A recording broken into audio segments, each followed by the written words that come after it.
Pavan Guru, Pavan Guru, Pavan Guru, Pavan Guru. Karmi apo apni ke nere ke dur, ke nere ke dur. I like to start off by singing music that is easy on the soul. You guys have had a couple of busy nights partying and going out late nights. It's very common to be fatigued. And so one of my goals right now is to bring everyone into one space.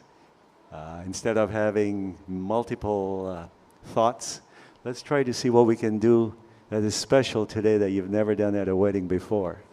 Every wedding for us is something that you're destined. Think about the number of people that live on this earth, how many billion of us there are, how many of you got chosen to be here today in this room, in this space, in this time, to have a common experience. We all are here because there's some link between all of us. It's not just a random hit and miss situation. Someone knows someone, someone has something to give and take from someone, someone is going to start a new relationship today, some of you are going to end a relationship today. This is what happens in life. Someone's going to say something nasty to you and you never talk to them again, and someone is going to say something nice to you today, and they're going to be your best friends from now on. Life is very magical, because in moments, the very person that you loved and you developed a relationship with for over years, 1 second, you never see them again. And in other cases, all of a sudden, a total stranger comes to you and you hug them, and it's like, and I see, gee, I feel like I've known him for centuries and lifetimes. I don't even know the guy. I know he drives a similar kind of car I do. He drives a Volvo. Maybe that's the only link we have. No, we have other links, and I'll talk about different links that I've developed with him in this last few hours, just being here with him. And you'll find out how you're all related to each other magically. I'm not the guy you've come to see a wedding, but at the same time, I'm at a position where I want to share something with you and let you know what is so special about Sikh weddings. People have a whole different misconception and about what it is to be a Sikh. So the word Sikh you hear all the time, you know. Sikh is actually a Sanskrit word. It means someone who is a student. Sishya is the word it comes from. Student. Student of what? Student of life. That's it. Everything else you see, the baggaging, the turbans, the clothes, the prayers, the chants, they're all covering up all this stuff to become a student. The whole idea is to how to become a student of life. And you know what? You never graduate.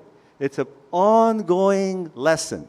Because every time you have a lesson, you know you're either going to pass and move on to the next stage, and you're going to get another lesson, and another lesson, and another lesson, until you grow from the womb into the tomb. That's all it is. One lesson after another, one lesson after another, one lesson after another. So in this scriptures that we revere so much, there's 1,430 pages, and they're lessons and examples of how to sort out your life, basically. That's all it is. That's why they give it all the respect. It's as good as when people go read the Bible, or people read the Quran, or the Torah, or the Gita. These are mystics who had some wonderful experiences, were good, wise people, and they wanted to make life easy. And I just want you to have a good time, but yet have it consciously. It's very easy to have a good time unconsciously, and you don't even remember what you did. We come to Cancun quite often, and half the people I meet here go out in a stupor. You know, they spend thousands of dollars, they come to paradise, and they don't even remember what they did. So in this few days that you're here, I want you to remember this ceremony, because G chose us, and we chose him, for some reason that we can all be conscious for about an hour. That's all I want. 1 hour of consciousness that who you are, what are you doing here, what's so special about you and the person next to you, they're all equally important. Whether they be brown, black, white, yellow. You know, we turn yellow when we have jaundice. Some of us turn green when we go sick. Some of us turn blue. Look at all the colors we go through in life. And, oh, that guy's brown and that guy's white. I'm not going to talk to him. I'm not going to talk to her. That one's got brown eyes. That one's got blue eyes. You know, all these differentiation. You cut everyone up and everyone's red inside. There's no difference. You can't tell.